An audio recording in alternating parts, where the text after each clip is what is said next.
Alumnos y alumnas que tengan muy buenos días, buenas tardes o buenas noches, dependiendo del horario en el que estén viendo este video. Nos encontramos a 21 de marzo del 2021 y el día de hoy veremos el tema de aparato respiratorio. Te recomiendo que te pongas las pilas, ya que bueno, esta es la última semana antes de irnos de vacaciones de Semana Santa. Yo soy tu profesora licenciada en enfermería, Iram Antonia Bautista Martínez. Nos encontramos en el módulo de Anatomía y Fisiología de la persona 2 del periodo 21-2. Bueno, antes de comenzar a ver directamente la anatomía y la fisiología, pues vamos a describir un poco de las funciones del sistema respiratorio para que nos vayamos ubicando.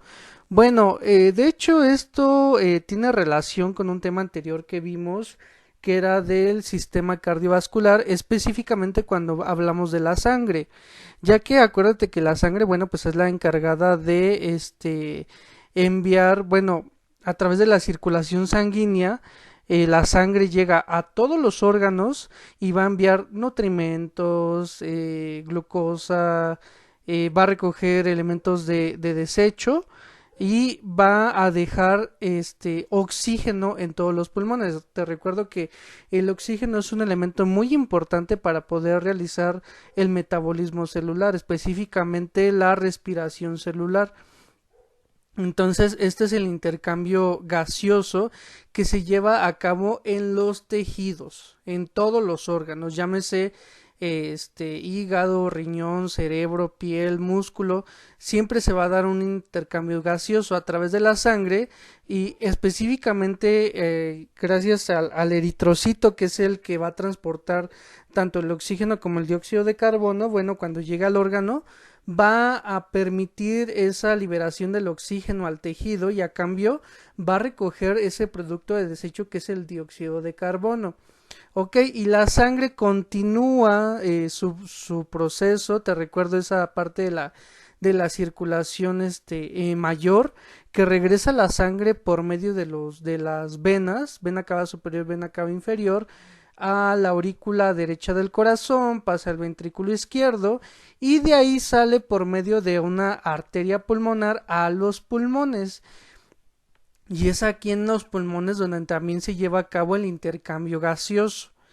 El intercambio gaseoso, que en este caso va a ser por medio de los alvéolos, que es una parte del sistema respiratorio que más adelante vamos a describir, es donde la sangre, bueno, entre comillas, desoxigenada, y que tiene un alto contenido de dióxido de carbono, va a liberar ese dióxido de carbono al exterior, y ese aire que nosotros respiramos, que también va a llegar a los pulmones, a los alvéolos, que tiene un alto contenido de oxígeno, va a permitir ese paso del oxígeno molecular hacia la sangre por medio de este proceso que tú ya conoces, que es la difusión facilitada.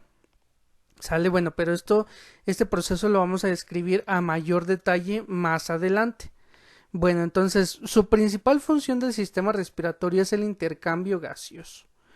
Este intercambio gaseoso que se lleva a cabo en el alvéolo se le llama respiración externa, y el intercambio gaseoso que se lleva a cabo en los tejidos se le llama respiración interna o respiración celular. Mira, aquí te pongo el GIF. Aquí puedes ver este proceso. Mira, lo que vemos de este lado es permíteme tantito, aquí está el láser, ok. Esto que vemos aquí delimitado es el alvéolo, y aquí estamos viendo el capilar, que es un capilar arterial, pero no por eso necesariamente que ya traiga sangre con alto valor de oxígeno. Bueno, no voy a retroceder en ese tema, porque acuérdate que ya te dije que una arteria y una vena no se define por el contenido de la sangre, ¿sale? Sino por sus características.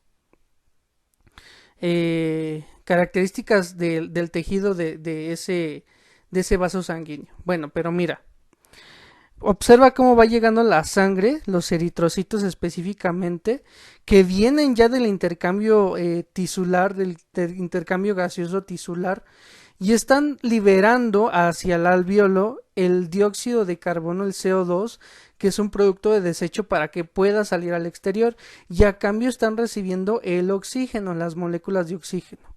¿Sale? Y bueno, estas moléculas están atravesando estos tejidos, estas barreras, esta membrana a través de un proceso de transporte que es la difusión facilitada, perdón, difusión simple.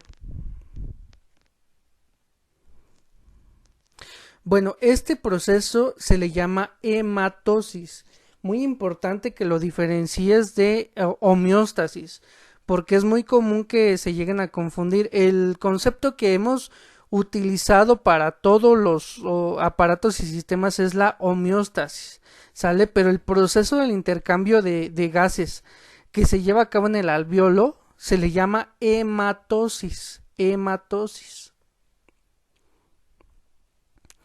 Bueno, también otra de las funciones del sistema respiratorio es la regulación del pH.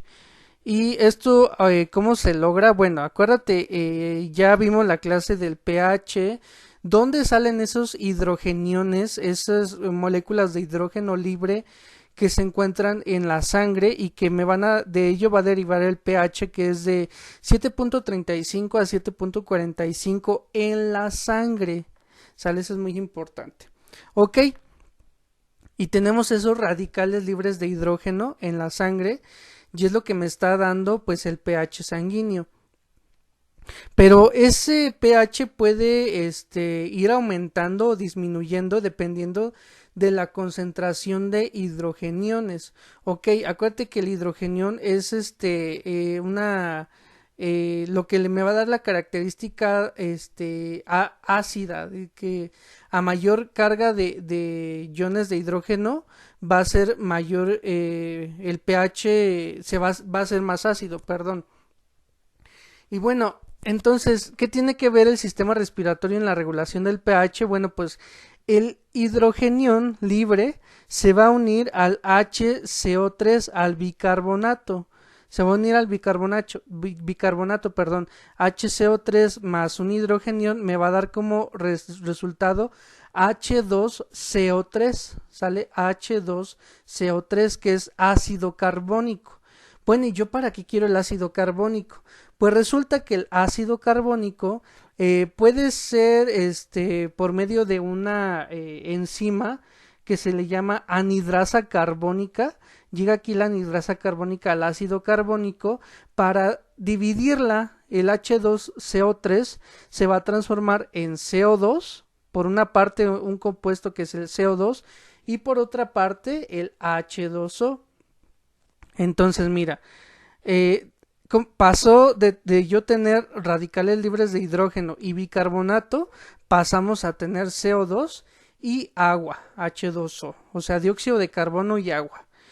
El bicarbonato y los hidrogeniones no se pueden eliminar de manera metabólica, pero el CO2 y el agua sí, por eso es que pasó todo este proceso de transformar los hidrogeniones con el bicarbonato a ser transformado al ácido carbónico y el ácido carbónico, perdón, por medio de la anhidrasa carbónica a ser transformado en CO2 y H2O.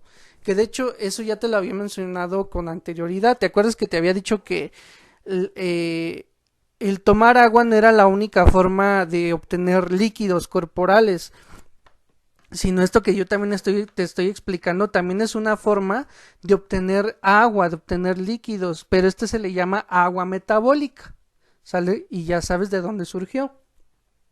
Bueno, el agua pues es funcional para mi organismo, se reutiliza tanto para el espacio intravascular, intersticial, no sé, dependiendo de dónde sea necesario utilizarlo en ese momento.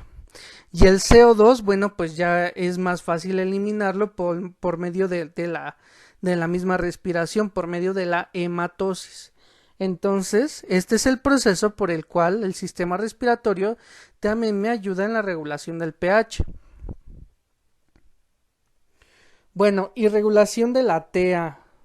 Ok, esto es gracias al sistema renina-angiotensina-aldosterona, la vía clásica, porque tenemos otra vía, ¿sale?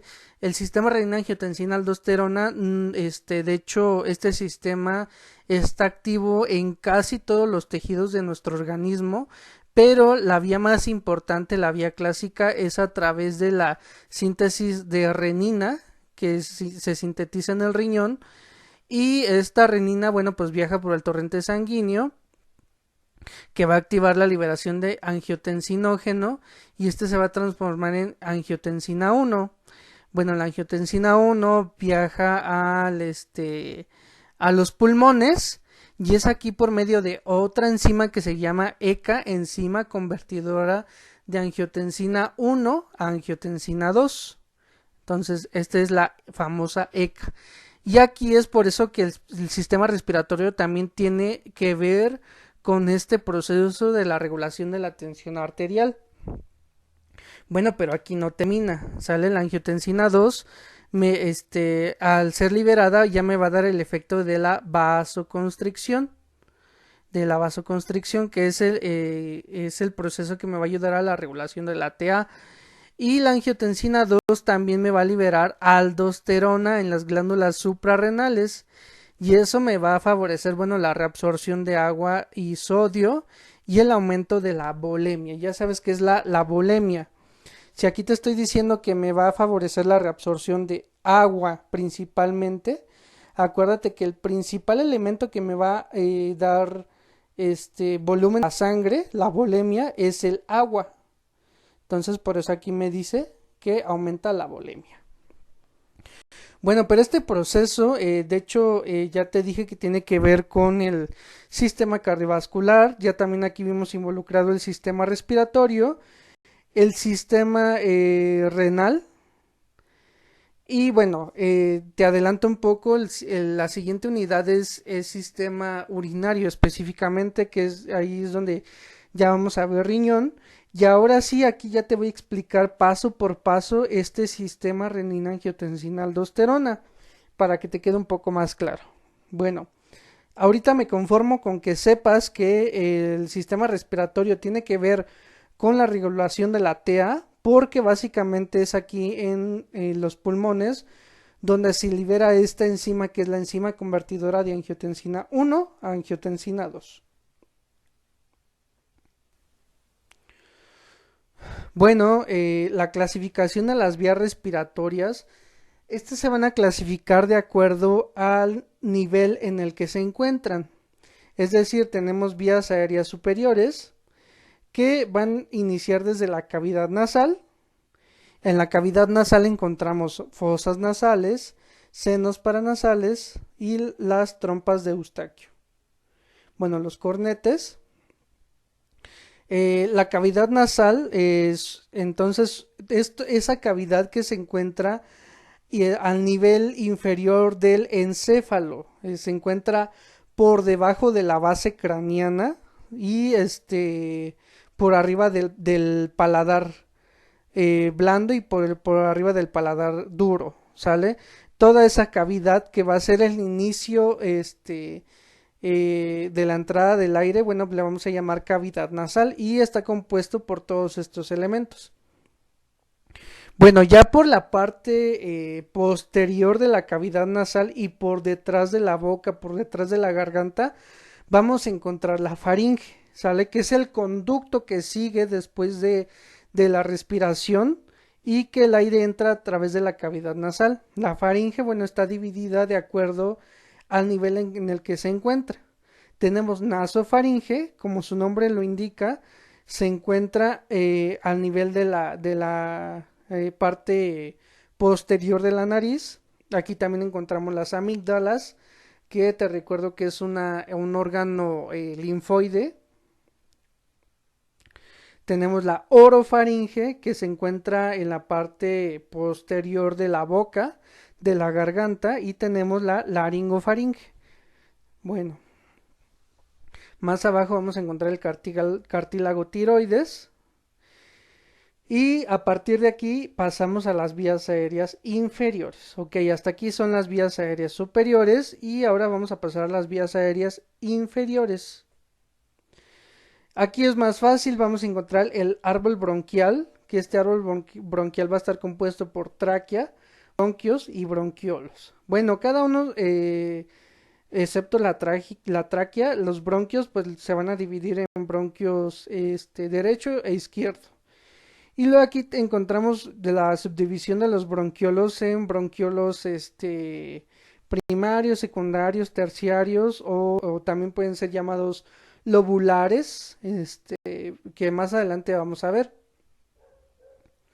Bueno, los pulmones, las flora. Vamos a iniciar a desarrollar las vías aéreas superiores. Ok, la cavidad nasal te recuerdo que es la que se encuentra a nivel del encéfalo, por debajo de la base craneana, que esta es la base craneana, y por arriba del paladar duro y el paladar blando.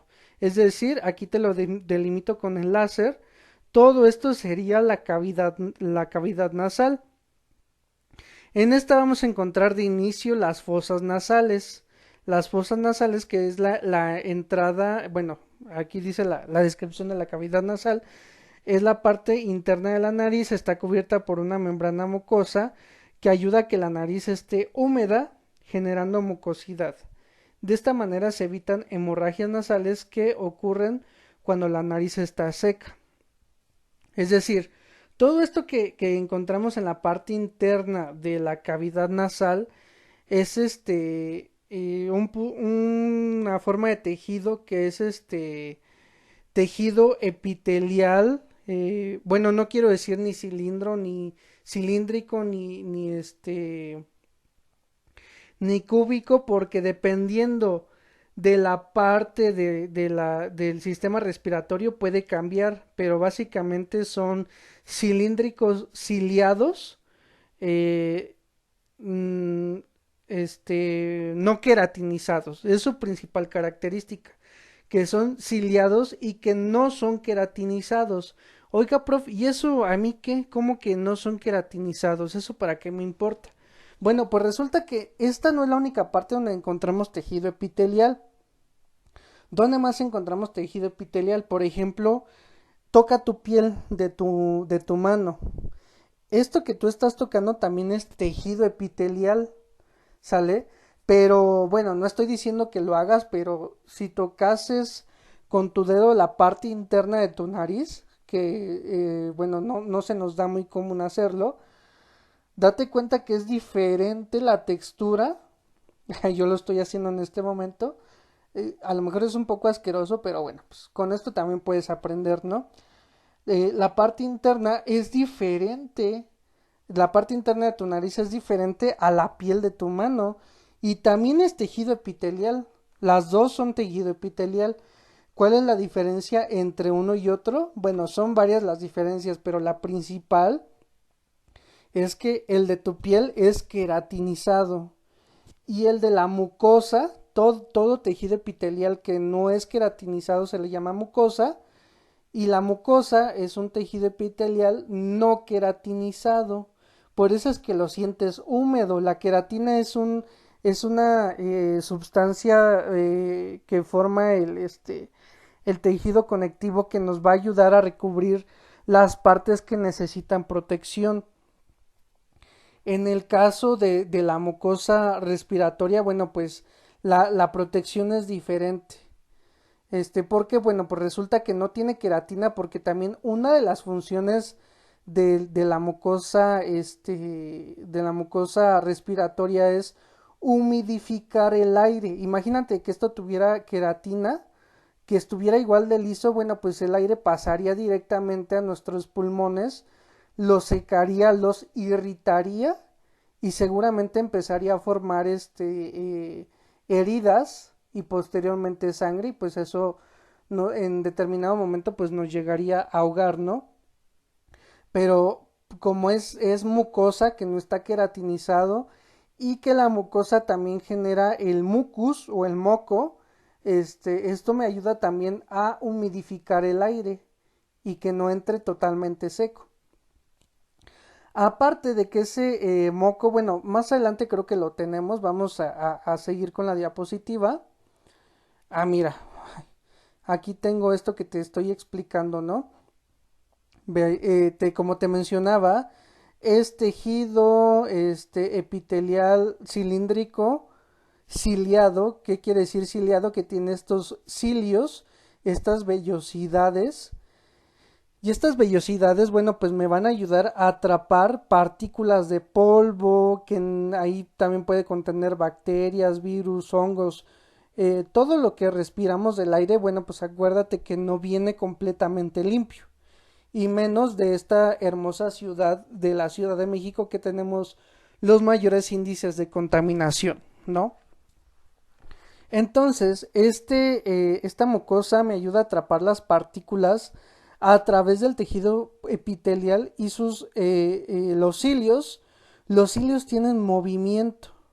Una vez que se atrapa esta partícula de polvo, los cilios van a hacer un movimiento para ir retirando esa partícula hacia la parte externa de la nariz. ¿Sale? Bueno, y por si fuera poco, si es una gran cantidad de polvo, se atrapa. Y aquí tenemos otro tipo de células. Ve esta que tenemos aquí. Se le llaman células caliciformes. ¿Por qué? Porque tienen forma de cáliz, por eso se le llama caliciforme. ¿Qué es un cáliz? Es una copa. Mira, si nosotros volteamos la imagen, tendría la forma de una copa de sidra, ¿no? Por eso se le llama célula caliciforme, por su forma de copa invertida.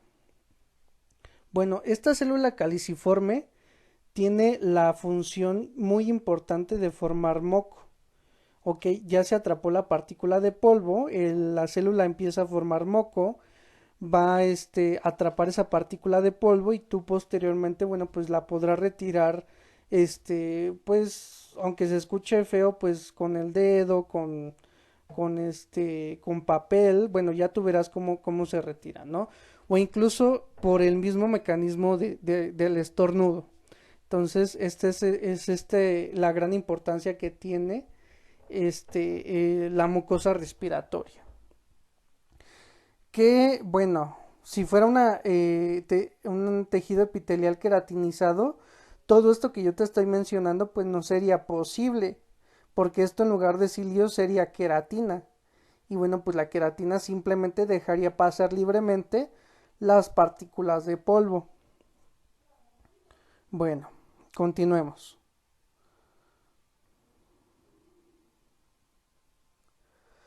Bueno, en la parte más externa, específicamente en las fosas nasales.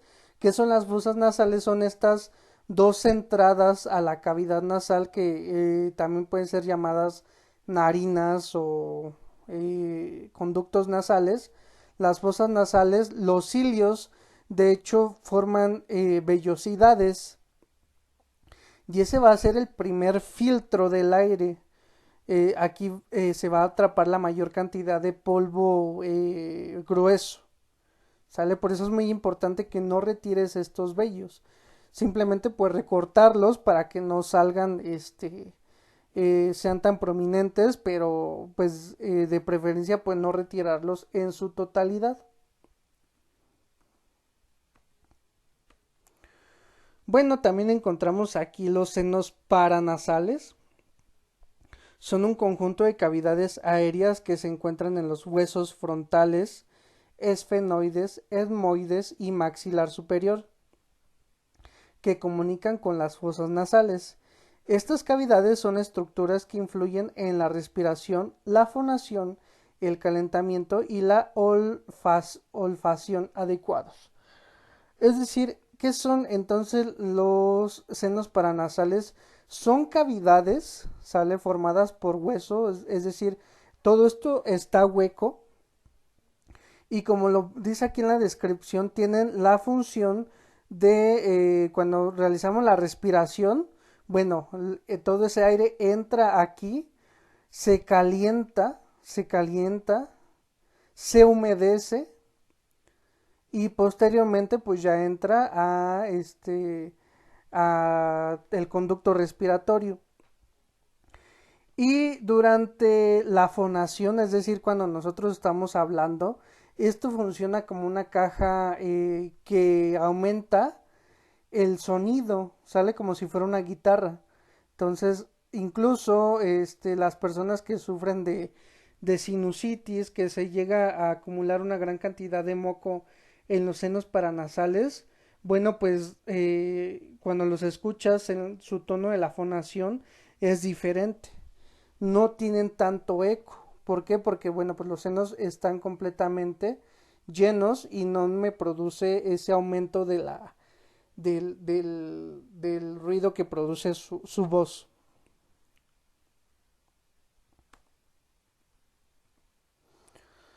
Bueno, la trompa de Eustaquio.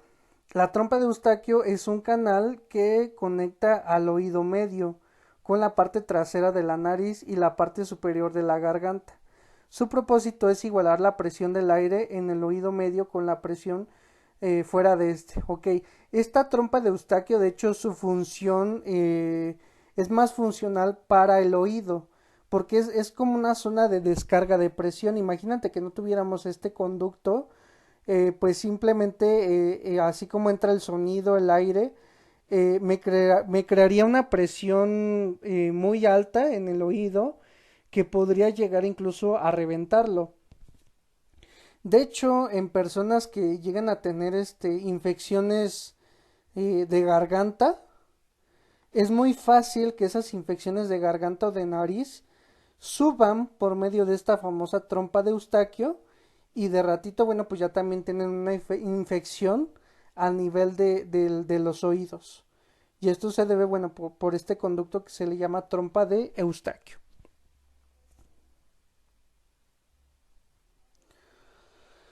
Bueno, los cornetes son estructuras formadas por huesos compactos cuya cubierta es una delgada y delicada mucosa nasal y se ubican en las partes laterales de cada cámara nasal. Su número por lo general es de 3, aunque pueden llegar a 5. Ok, estos cornetes, de hecho es muy difícil de identificarlos con estas imágenes, pero si nosotros metiéramos una camarita a la cavidad nasal, te darías cuenta que no es un conducto completamente liso. De hecho, tiene bueno, estos segmentos que hacen difícil la entrada de las camaritas. Entonces, bueno, voy a ver si te puedo pasar un video al WhatsApp para que te quede un poco más claro. Y ahora pasamos con la faringe.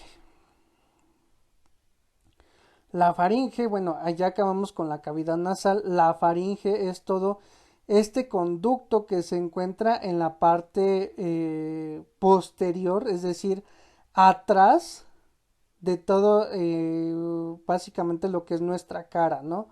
Se encuentra atrás de la cavidad nasal, atrás de la boca, atrás de la barbilla. Se encuentra en la parte interna, pues es el conducto por el que continúa la entrada del aire. Y este conducto se va a subdividir en tres dependiendo del nivel en el que se encuentran. Por ejemplo, si se encuentra este conducto, ve que es el que te estoy señalando con el láser, este conducto, si se encuentra al nivel de la nariz, se le va a llamar nasofaringe, naso de nariz y faringe, pues que es el conducto en el que nos encontramos. Descendemos un poco, oro viene de boca, orofaringe, ¿sale?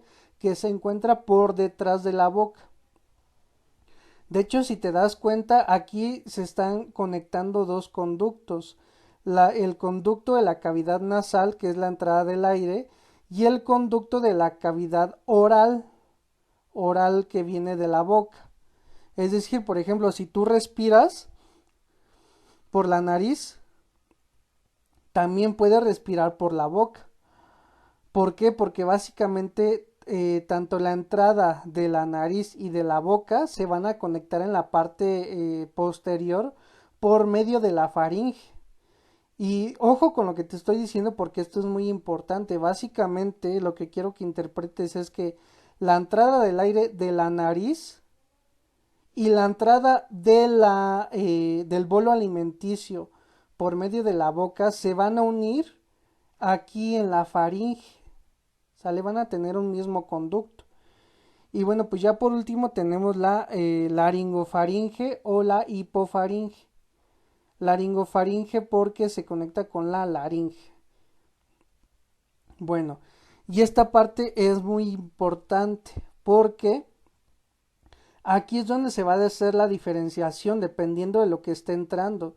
Si viene comida de la boca que entra a la faringe, pues obviamente que el organismo por un mecanismo de el cartílago epiglotis y la deglución va a cerrar, mira, va a cerrar este conducto, esta epiglotis la va a cerrar para que el bolo alimenticio caiga por gravedad hacia el esófago, ¿sale? Pero si lo que está entrando aquí es aire, el aire va a entrar no hacia el esófago, va a entrar hacia la tráquea. Ve, aquí la tenemos. La entrada del aire es la tráquea. ¿Sale? Pero entonces, ¿cómo es el mecanismo por el cual se diferencia la entrada del bolo alimenticio o del aire hacia la tráquea? Es por medio de la deglución. La deglución, mira, pasa saliva. Si te das cuenta, cuando pasa saliva, la lengua toca, la punta toca tu paladar, después la parte más posterior de tu lengua también va haciendo ese movimiento de la lengua se proyecta a la parte más posterior de la lengua hasta llegar a la epiglotis. Y la epiglotis, bueno, pues por ese mismo movimiento, esa secuencia de movimiento de la deglución se va a cerrar de manera que el bolo alimenticio no vaya a entrar a la tráquea, porque la tráquea exclusivamente tiene que recibir aire. Se cierra y el bolo alimenticio, bueno, pues cae a la faringe.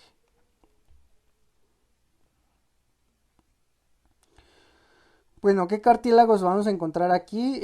Tenemos el cartílago tiroides, el músculo cricoides, cartílago cricoides, y bueno, el que ya te mencioné aquí, que es la epiglotis y el hueso yoides, que el hueso es el que la base a la que cuando se cierra la epiglotis va a estar sujeto. Ah, mira, aquí tenemos el git para que te quede un poco más claro. Observa cómo hace la deglución. Esta es la lengua. Si quieres verlo haciendo, tú también pasas saliva conforme al GIF. Y observa cómo cuando pasa, hace la deglución, se cierra el cartílago y el bolo alimenticio cae hacia qué? Hacia la faringe, no hacia la tráquea. Porque la tráquea, acuérdate que lo que recibe es aire. De repente, bueno, por ahí dices que se te fue por otro lado, pues como te da esa tos casi mortal, porque apenitas una pequeña partícula tocó la parte interna de la tráquea y olvídate, ¿no? Estás sintiendo morirte, ¿no? De hecho, este movimiento también y se siente muchísimo mejor en los hombres. Pueden hacer el movimiento de la deglución y tocar su cuello justo por debajo de la papada y sientan como ese huesecillo hace opresión en su cuello cuando hacemos la deglución. Bueno, a ver, es una imagen con el endoscopio. Esta es la epiglotis, esta es la glotis, que es el huesecillo.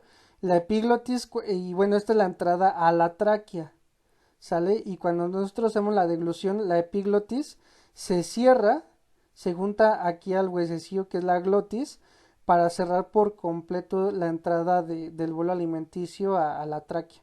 Es decir, aquí no puede entrar. Y esto que vemos aquí son las cuerdas bucales. Y de que tú piensas que son muchas. Bueno, esta es una cuerda y esta es la otra cuerda. Dependiendo del sonido que tú quisieras generar, si es agudo, bueno, las cuerdas se separan para generar ese sonido agudo. Si tú quieres, perdón, grave, grave, grave. Si tú quieres generar un sonido agudo, las cuerdas se unen para cerrar la luz de la salida del aire y bueno, esto me va a dar como resultado un sonido más agudo. Bueno, hay mucho de qué hablar de este tema de vías del sistema respiratorio, muchachos. Pero bueno, vamos a darle un poco más de velocidad. Las vías aéreas inferiores, como te mencionaba, tenemos el árbol bronquial que está compuesto por inicialmente la tráquea. ¿Por qué se le llama árbol bronquial? Pues básicamente porque si nosotros volteásemos la imagen de los componentes del árbol bronquial, pues básicamente te darías cuenta que efectivamente es como si fuera un árbol invertido, donde la tráquea sería el tronco principal y las siguientes ramificaciones tendremos aquí los bronquios, las dos principales ramificaciones y de ahí se va a ir ramificando cada vez más, más, más y más. Y al final de todos estos tenemos la unidad funcional que son los alvéolos. Sale en eso que serían como la fruta del árbol, ¿no? Esos alvéolos también se les llega a llamar racimos, que tienen forma de racimos de uvas. Y es ahí donde se da la hematosis. Bueno, la tráquea la tenemos aquí justo por debajo del cartílago tiroides. Y iniciamos hablando de la tráquea. Tenemos mucho que hablar de la tráquea. Ve, observa cómo tiene forma anillada. Estos son como si fueran anillos. Bueno, esta parte es importante porque estos son anillos de cartílago. ¿Y por qué? Mira, aquí sí, a ver si lo podemos ver con mayor exactitud. Ve, la tráquea, vamos a ubicar la tráquea anatómicamente. La tráquea se encuentra anterior al esófago. Esto que ves aquí es el esófago. Y el esófago es el que va a dar entrada al estómago. Es decir, por esto, por el esófago, va a entrar el bolo alimenticio. Ok. El esófago, de hecho, te vas a dar cuenta cuando lleguemos a ese tema que hace un movimiento que se le llama movimiento peristáltico.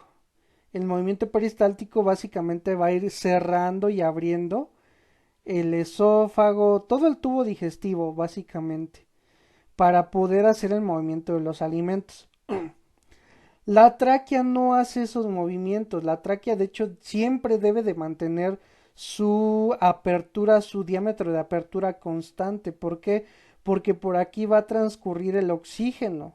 Ok, en el esófago, bueno, pues podemos pasar mucho periodo sin recibir alimento y pues no pasa nada.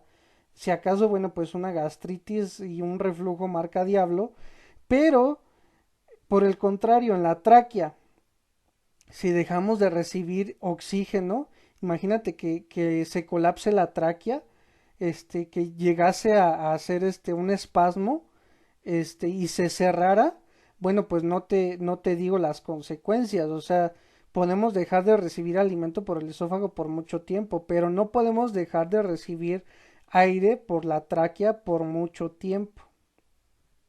Entonces, por eso es importante estos anillos cartilaginosos, que no son anillos cerrados, déjame decirte, son anillos en forma de herradura, que más adelante te tengo la imagen de herradura, donde la parte del cartílago, la parte cerrada, se encuentra viendo hacia la parte anterior del organismo, es decir, hacia enfrente.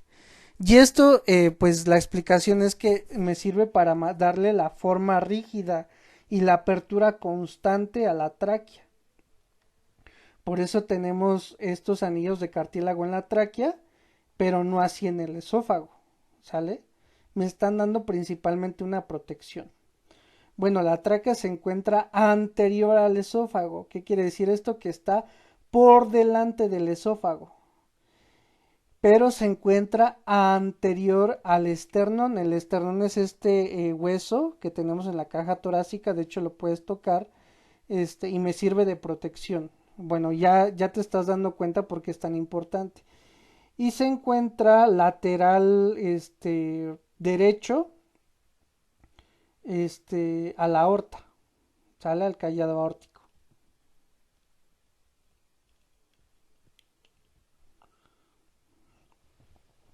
Mira, aquí tenemos la imagen de lo que yo te comentaba. Entonces la tráquea tiene varios tejidos. Aquí estamos observando el anillo cartilaginoso hialino que le está dando esa protección y esa forma constante para mantener la apertura. Esta es la apertura que tiene siempre, o también se le puede llamar luz. Luz se refiere no a que esté brillando, sino se refiere a apertura. Bueno, en la parte interna tenemos mucosa, como ya te había mencionado, básicamente todo la parte interna del sistema respiratorio es mucosa, y ya sabes que es la mucosa. Tenemos la lámina propia, que es de tejido conectivo, la capa submucosa, y fíjate, te dije que era un anillo, no eran anillos completos, de hecho eran anillos en forma de herradura. Y por la parte posterior se unen, pero ya no por cartílago, se unen por músculo. ¿Y qué tipo de músculo será? Es músculo liso. ¿Te acuerdas que cuando vimos las características de los vasos sanguíneos, vimos que ahí tenían también músculo liso? Y que analizamos que ese músculo liso es un tipo de músculo involuntario que se va a activar a través del sistema nervioso autónomo en su subclasificación simpático y parasimpático a través de las catecolaminas. Y eso es gracias a que el músculo liso que tenemos aquí tiene receptores, pueden ser alfa, pueden ser beta. Dependiendo del tipo de catecolamina que se esté liberando, ya sea adrenalina o noradrenalina, será el efecto que tenga yo aquí en la tráquea. Y bueno, pues, ¿qué efecto tengo, profesor? Ya vimos, por ejemplo, en las arterias que hay vasodilatación y vasoconstricción. Pues resulta que también aquí en las vías aéreas, desde la tráquea hasta bronquios y bronquiolos, también vamos a tener una dilatación y una constricción. Pero, ¿cómo le vamos a llamar esto? Bueno, pues fácil. Aquí se le va a llamar bronquiodilatación o constricción.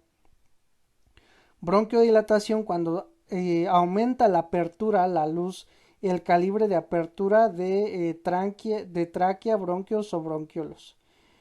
Y bronquioconstricción cuando hace un espasmo, cuando se cierra. Es el caso, por ejemplo, cuando hay una alergia o cuando hay bueno, sí, principalmente una alergia. O cuando hay asma, por ejemplo, en el asma, bueno, se cierra la luz. Creo que aquí tengo una imagen. Bueno, no, no está la imagen. Bueno, entonces ya vimos lo que es la tráquea. La tráquea se va a subdividir en dos ramificaciones principales. Ve esto que ves aquí, esta punta que me está dividiendo tanto bronquio izquierdo y bronquio derecho, esta que ves aquí como si fuera una ingle, esto se le llama carina, ¿sale? Por si acaso. Y aquí se va a dividir en bronquio principal izquierdo y bronquio principal derecho, ¿sale? Son las dos subramificaciones que se derivan de la tráquea. Bronquio izquierdo y bronquio derecho. Cada bronquio se va a subdividir a su vez en bronquios lobulares. En el caso del lado izquierdo, solamente vamos a tener dos bronquios lobulares, bronquio lobular superior y bronquio lobular inferior. ¿Y esto por qué? Pues bueno, porque más adelante cuando veamos lo que son los pulmones, lo que estamos viendo aquí no son los pulmones, estamos viendo apenas lo que es el árbol bronquial. Los pulmones es el tejido que está recubriendo y protegiendo, bueno, pues todo el árbol bronquial, ¿sale? Que son de esa imagen cliché que siempre has visto en radiografías. y esos pulmones están divididos en lóbulos. En el caso del pulmón izquierdo solamente tenemos dos lóbulos, lóbulo superior y lóbulo inferior. Y para el pulmón derecho tenemos este bronquio lobular superior, que es este que ves aquí, todo esto que ves aquí, entra específicamente al lóbulo superior, ¿no? Tenemos el bronquiolo lobular medio y el bronquiolo lobular inferior, ¿sale?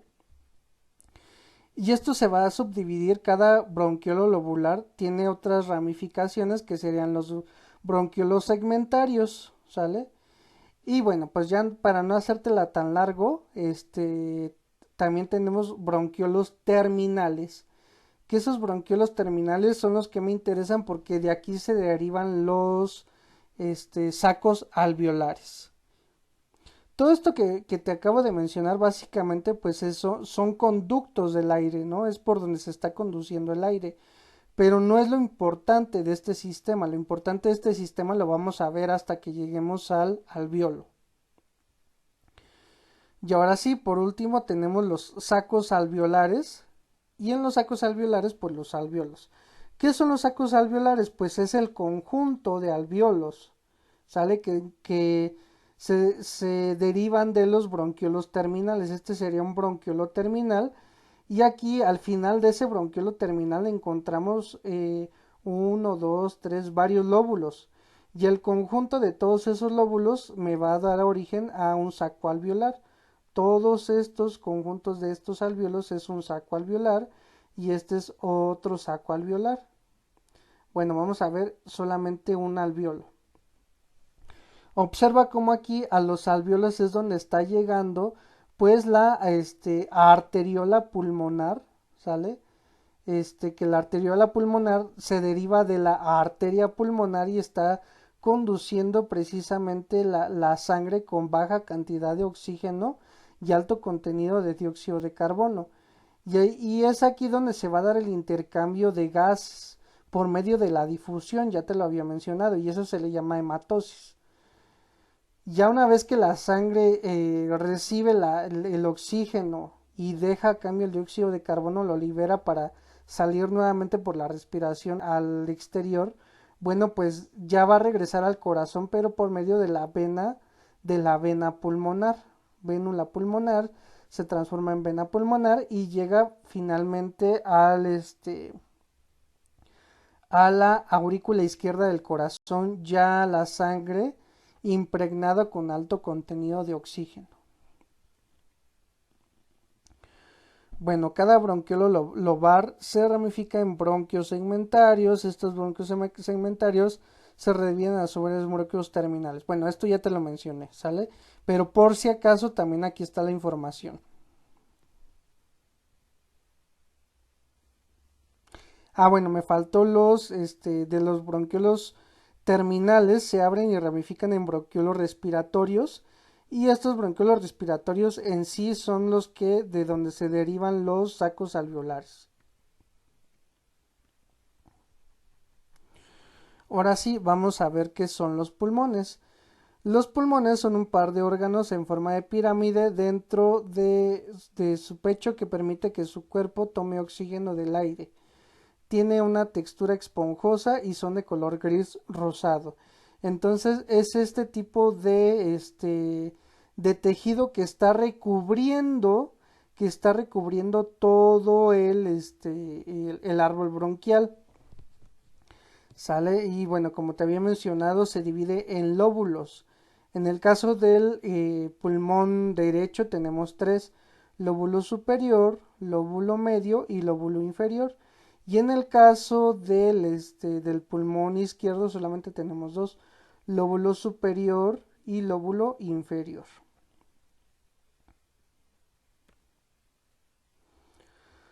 Bueno, la pleura es este tejido conectivo que está recubriendo a los pulmones. Tenemos la pleura visceral, que es la que está conectada directamente con la víscera del pulmón, y la parietal, que es la pleura más exterior, y esto, bueno, es importante porque le va a dar una forma definida a los pulmones.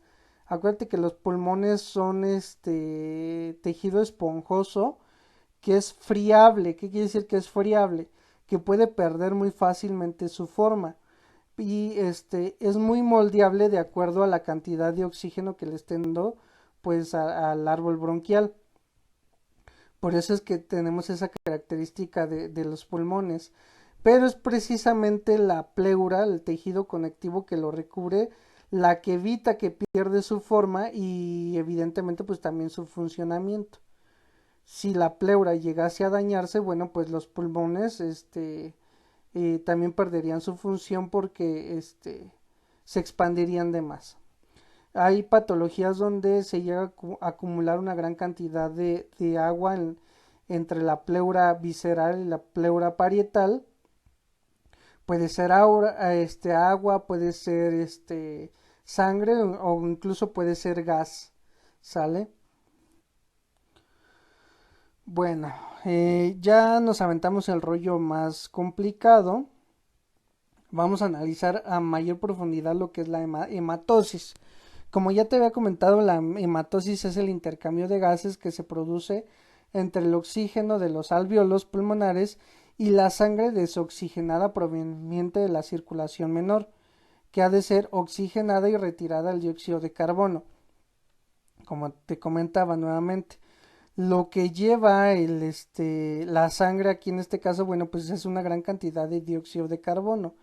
Y por medio de la difusión y el principio de la difusión, que es a favor de gradientes, si tengo una mayor cantidad de dióxido de carbono aquí de este lado del capilar sanguíneo, una mayor cantidad de dióxido de carbono y una menor cantidad de dióxido de carbono aquí en el alvéolo, pues el dióxido de carbono va a ser el transporte de este lado de la parte interna del capilar hacia la parte interna del alvéolo. Y bueno, pues esta ya por medio de la inspiración sale el dióxido de carbono. Y por medio de la respiración ahora va a llegar el aire con alto contenido de oxígeno, y siguiendo esta misma regla del intercambio de gases, tengo una mayor cantidad de oxígeno aquí en el alvéolo y una menor cantidad de oxígeno aquí en el capilar. Pues de dónde a dónde va a transportarse el oxígeno, pues evidentemente desde el interior del alvéolo hacia el interior del capilar. Ve, de esta forma. Y un dato muy importante que debes de recordar es que la célula encargada de transportar el oxígeno, ok, el oxígeno no es como que esté libre en la sangre, sino que es transportada a través del eritrocito. Y es por eso que es muy importante la cantidad de eritrocitos, ok. Yo puedo tener un volumen sanguíneo normal. Habíamos quedado que para una persona de 70 kilos aproximadamente es entre 4.5 y 6 litros. Ok, pero esa sangre no solamente es importante saber su volumen, también es importante saber sus componentes, entre ellos los eritrocitos. Saber si su carga eritrocitaria es la adecuada. ¿Por qué? Porque el eritrocito es el encargado de transportar el oxígeno y el dióxido de carbono a través de una molécula de hemoglobina que está interna en el glóbulo rojo, en el eritrocito, y esta molécula es la encargada de captar el oxígeno. El oxígeno se fija al grupo hemo de la molécula de hemoglobina. Entonces la hemoglobina es la molécula que se encuentra interna en el eritrocito y es la que me permite la captación de oxígeno. Sale, no te olvides de ello, es muy importante. Porque pues de aquí derivan muchas patologías. Puede haber una patología donde tenga eritrocitos, pero los eritrocitos tengan una baja concentración de hemoglobina. Ok, y eso ya me estaría indicando un tipo de anemia por déficit en muchos de los casos es ferropénica. Bueno, pero ahorita no te voy a hablar de patologías, pero pues es importante que lo vayas entendiendo. Ok, los alvéolos no son más que sacos de aire pequeños de 200 micras de diámetro formado, esto es la unidad funcional respiratoria, gracias a sus paredes delgadas que permiten el intercambio de oxígeno, de O2, de oxígeno molecular y de dióxido de carbono. Y bueno, las paredes están compuestas por un epitelio escamoso simple formado por dos tipos de células, los neumocitos tipo 1 o células alveolares y los neumocitos tipo 2, células reptales o células alveolares mayores. Ok, esto es importante y lo vamos a ver más adelante. Es decir, en la parte interna, la pared interna del alvéolo vamos a encontrar dos tipos de células, como lo vimos en la diapositiva anterior. Tenemos los neumocitos tipo 1, que son células pulmonares escamosas de 0.1 a 0.3 micras de espesor y 50 micras de diámetro. En ellas se lleva a cabo el intercambio gaseoso, por lo que recubre el 93 al 97% de la superficie alveolar. Es decir, los neumocitos tipo 1 son las células que más abundan en la pared interna del alvéolo. ¿Por qué? Porque estas son las que me van a permitir el intercambio de gases, que me van a permitir el transporte de gases entre el alvéolo y el capilar sanguíneo. Bueno, la difusión, o sea que es muy delgada. La característica de los neumocitos es que su superficie es muy delgada y esto pues favorece que se realice un intercambio de gases más fácilmente. No así si fuera un tipo de células un poco más gruesas, como por ejemplo, no sé, cilíndricas, ¿no? Aquí son muy delgadas. Eh, bueno, entre los neumocitos tipo 1 hay uniones ocluyentes, lo que ayuda a evitar la difusión de líquido desde la sangre y las estaciones intercelulares hacia los luz alveolares. Bueno, básicamente lo que nos está diciendo aquí es que lo que permite es el paso simplemente de gases, no así de líquidos. Aquí, y esto me ayuda pues para evitar que también por medio de la ósmosis también pase agua. Observa, aquí vemos esos neumocitos tipo 1. Bueno, y aquí tenemos los neumocitos tipo 2, son células pulmonares granulares de 9 micras de diámetro, recubren del 5% de la superficie alveolar, pero son más abundantes que los tipo 1 y poseen mayor cantidad de organelas y son más desarrollados. Estos pueden sufrir mitosis y regenerar los neumocitos tipo 1 y contienen una característica de extrema importancia. Ok, hay una mayor cantidad de neumocitos tipo 2, pero no se encuentran en la superficie. Aquí, fíjate, a diferencia de los neumocitos tipo 1 que recubren el 95% de la superficie alveolar, los neumocitos tipo 2, a pesar de que son mayor cantidad, solamente recubren el 5% de la superficie. ¿Por qué? Porque estos no están encargados del intercambio gaseoso, pero sí están encargados de la producción de una sustancia que se le llama factor surfactante o factor tensoactivo, agente tensoactivo, ¿sale? Y bueno, pues aquí estamos viendo el interior del neumocito tipo 2. Este es un neumocito tipo 2, no es el alvéolo, no te confundas. Y aquí me está desarrollando cómo está sintetizando ese factor surfactante. Bueno, básicamente aquí nos está explicando el mecanismo en el que trabaja el neumocito tipo 2. Como bien te lo mencionaba antes, me va a desarrollar algo que se le llama factor tensoactivo. ¿Cómo funciona ese factor tensoactivo? Básicamente lo que me va a producir es que el alvéolo no colapse. Si yo no tuviera factor tensoactivo, el alvéolo simplemente colapsaría como si fuera un globo desinflado, ¿sale? Y eso me causaría un gran problema porque al momento de colapsar el alveolo, es muy difícil que vuelva a recuperar su forma y su funcionalidad. Y por eso es tan importante la función del neumocito tipo 2 y que sintetice el factor tensoactivo, ya que es el que me va a permitir que el alveolo siempre permanezca tenso y con su forma y bueno, pues que siga recibiendo esa cantidad de aire.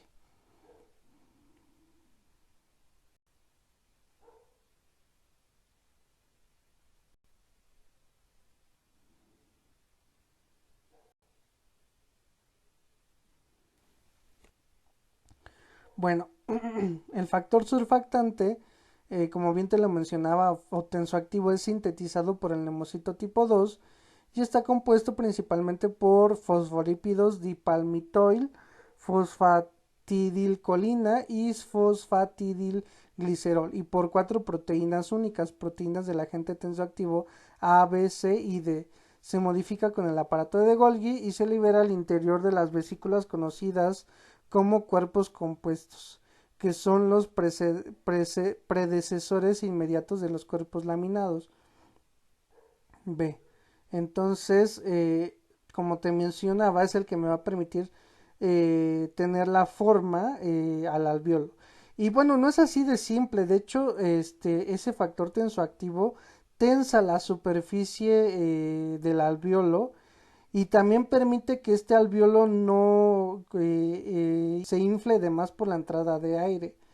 De hecho, bueno, pues si te das cuenta, la entrada de aire está limitada. Llega un momento en el que ya no puedes meter más aire a los pulmones y también es gracias a este factor tensoactivo que va a hacer una presión negativa para que también el aire pueda salir de manera rápida. Bueno, esta diapositiva ya no me habla del factor tensoactivo, pero se me olvidaba mencionarte. De hecho, este factor tensoactivo se empieza a sintetizar en el embrión, bueno, en la mujer embarazada, en el embrión, a partir de la semana número 28.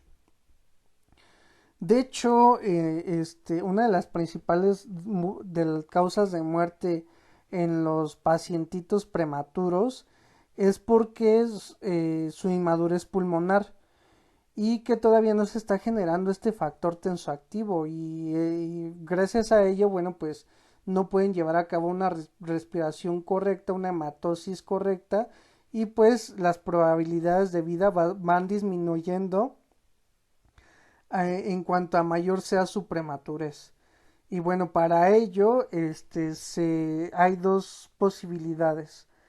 Que en la mujer embarazada que vaya su seguimiento vaya predisponiendo a que posiblemente sea un parto prematuro, se le inyecta directamente a la madre un corticoesteroide que es el betametasona, ¿sale?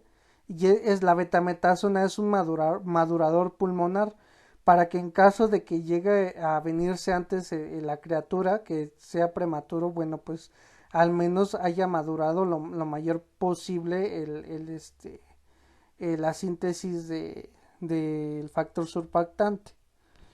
Pero en el caso de que, bueno, pues ya no se logró hacer eso, es un niño prematuro, al niño ya una vez que nació prematuro se le puede administrar directamente, no es inyectado sino directamente a los pulmones el factor surfactante.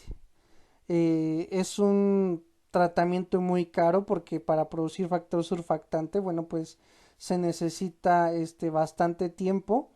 Es un tratamiento muy caro, pero pues obviamente pues muy efectivo. Entonces, este dato es muy importante que lo sepas.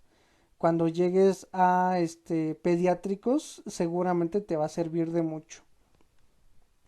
Bueno, también aquí vamos a encontrar macrófagos alveolares que te recuerdo son los que hacen por medio de la fagocitosis el proceso de defensa. Bueno, los monocitos llegan al pulmón a través del intersticio. Acuérdate que el monocito es la forma inmadura del macrófago y se va a transformar en macrófago alveolar, emigrantes entre los neumocitos del tipo 1 y entran a la luz alveolar, y es aquí pues donde van a ayudar un poco a la al vaya a la respuesta inmunitaria. Bueno, las pleuras ya también hablamos. Y esta parte es importante, ¿sale? Ya con esto terminamos. Músculos de la respiración. ¿Ok? ¿No te has preguntado cómo es que se lleva a cabo el proceso de la respiración? Es decir, mira, si te das cuenta, metes aire, pero ¿qué es exactamente lo que te permite la entrada de aire? Es una presión negativa, una presión positiva. Básicamente son los músculos. Pero ¿qué músculos son los que te están permitiendo la entrada de aire? Tenemos músculos de la inspiración y de la expiración. En la inspiración, que es cuando metes aire, el diafragma es el principal músculo que te va a estar ayudando a la entrada de aire. Básicamente el diafragma, que es un músculo a nivel del abdomen, interno del abdomen, se une con la pleura del pulmón, y cuando yo respiro, básicamente lo que estoy haciendo es descender el diafragma está jalando los pulmones para que se expandan, y por esa misma y generar una presión negativa al interior del árbol bronquial, y básicamente está jalando aire al interior del pulmón.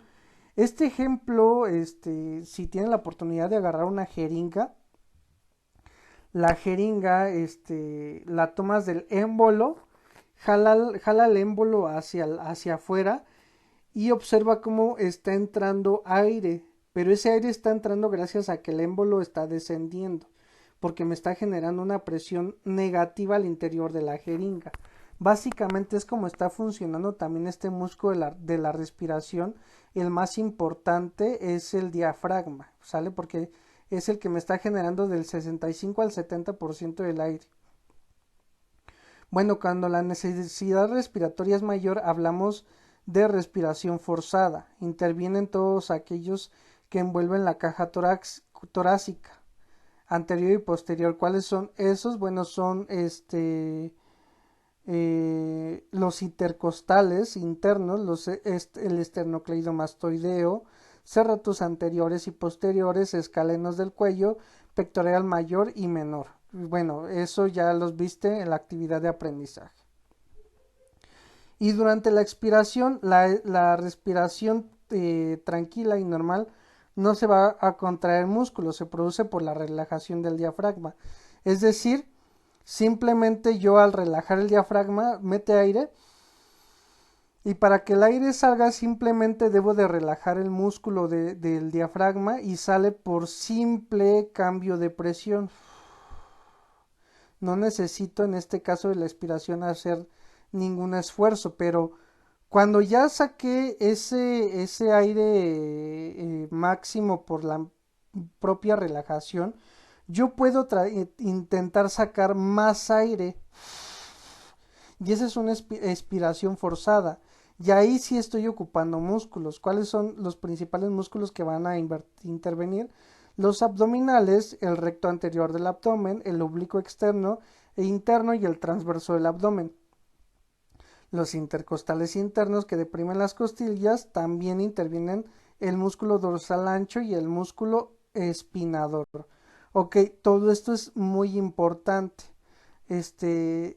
Te recomiendo que vayas a ver tu actividad de aprendizaje y veas esos músculos de la respiración.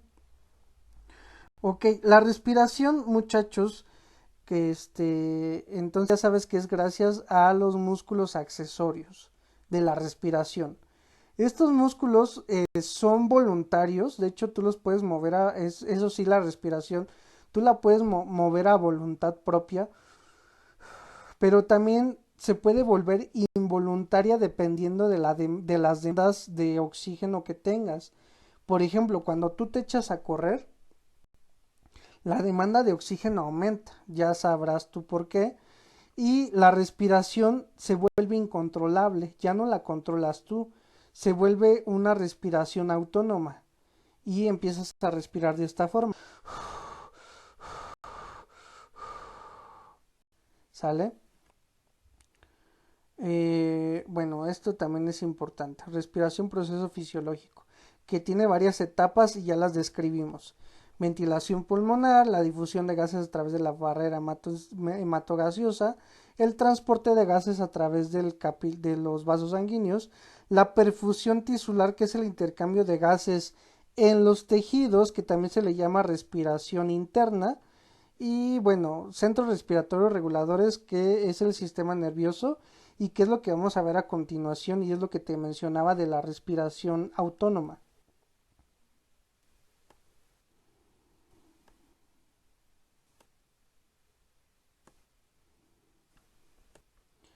Ok, te mencionaba pues que la respiración sí es un proceso que tú puedes controlar, pero dependiendo de las demandas de oxígeno internas, la homeostasis, y para mantener la homeostasis, los centros reguladores, centro respiratorio regulador del sistema nervioso central como periférico, pueden entrar aquí en función. Y va mucho de acuerdo a lo que vimos en sistema cardiovascular. ¿Te acuerdas que te mencionaba de los mecanorreceptores? Bueno, que básicamente son varoreceptores, los quimiorreceptores también que se encontraban en el callado aórtico. Estos también, acuérdate que detectan concentraciones de oxígeno a nivel sanguíneo. Si hay un descenso de la concentración de oxígeno a nivel sanguíneo, que pueden ser muchas las causas, ya te mencioné, por ejemplo, que estemos perdiendo sangre, que exista, no sé, por ejemplo, hay varios procesos, ¿sale? Este va a enviar un mensaje aferente al sistema regulador, el centro regulador de la respiración, y este va a mandar una respuesta eferente a todo, tanto músculos de la respiración como a los músculos que se encuentran, músculos accesorios de la respiración, y a los músculos que se encuentran en el árbol bronquial, porque acuérdate que en el árbol bronquial también encontramos músculos. Y el efecto que voy a lograr dependiendo de la necesidad, por ejemplo, a nivel del árbol bronquial, es una bronquiodilatación, ¿sale? Para aumentar la entrada de oxígeno. Y a nivel de los músculos accesorios, me va a hacer una aceleración en la velocidad de la respiración. Y esto ya no lo hago yo de manera consciente, ya forma a tomar la batuta el centro regulador respiratorio.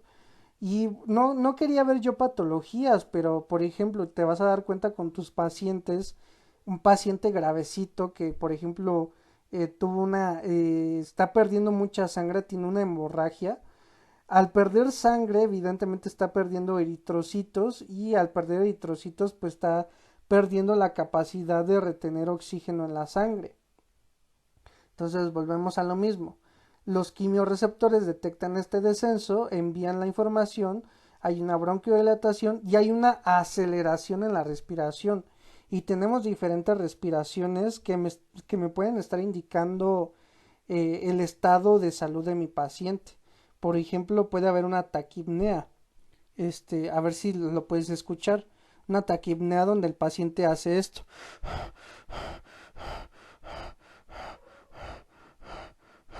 Generalmente pues es cuando ha hecho ejercicio. No quiere decir que es una patología muy grave. Pero hay respiraciones un poco más complicadas, que creo que aquí tenemos, exacto, aquí tenemos la graficación de este tipo de respiraciones. Por ejemplo, tenemos de chain stop, tenemos taquipnea, tenemos eupneas, de Kussmaul, o sea, estas respiraciones es importante que les des una interpretación y que sepas de dónde surgen.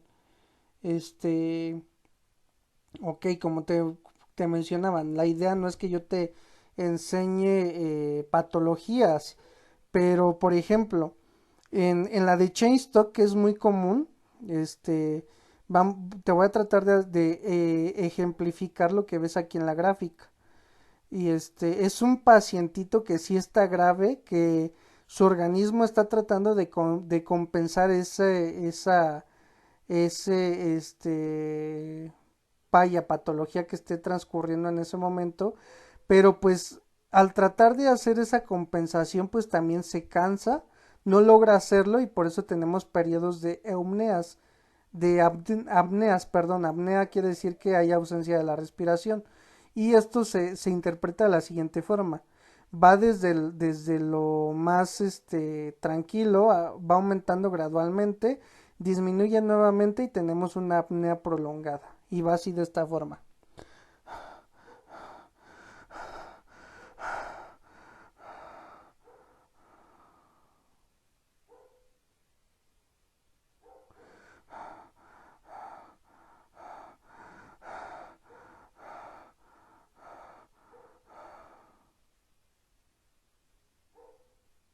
¿Sale?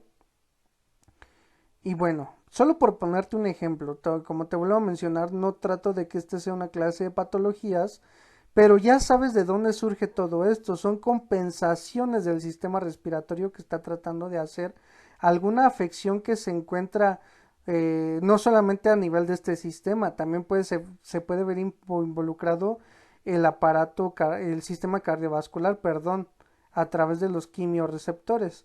Bueno, bueno, aquí patologías, pero como te lo vuelvo a decir, no es el caso. De hecho, también ahí tengo una presentación, por ejemplo, de interpretación de radiografía de tórax. Pero bueno, desgraciadamente las circunstancias no lo permiten y hasta aquí lo vamos a dejar. Bueno, por tu atención, muchas gracias. Espero que este video sea de tu agrado. Si tienes comentarios en la caja de comentarios de YouTube, por medio de WhatsApp. Te pido por favor que lo hagas directamente a los grupos de WhatsApp. No me mandas mensaje personal a menos que sea un caso muy personal de alguna situación, alguna dificultad que tengas de salud o personal. De lo contrario, por favor que sea de manera grupal para favorecer la comunicación y el intercambio de conocimientos entre tus compañeros. Bueno, que tengas un excelente inicio de semana.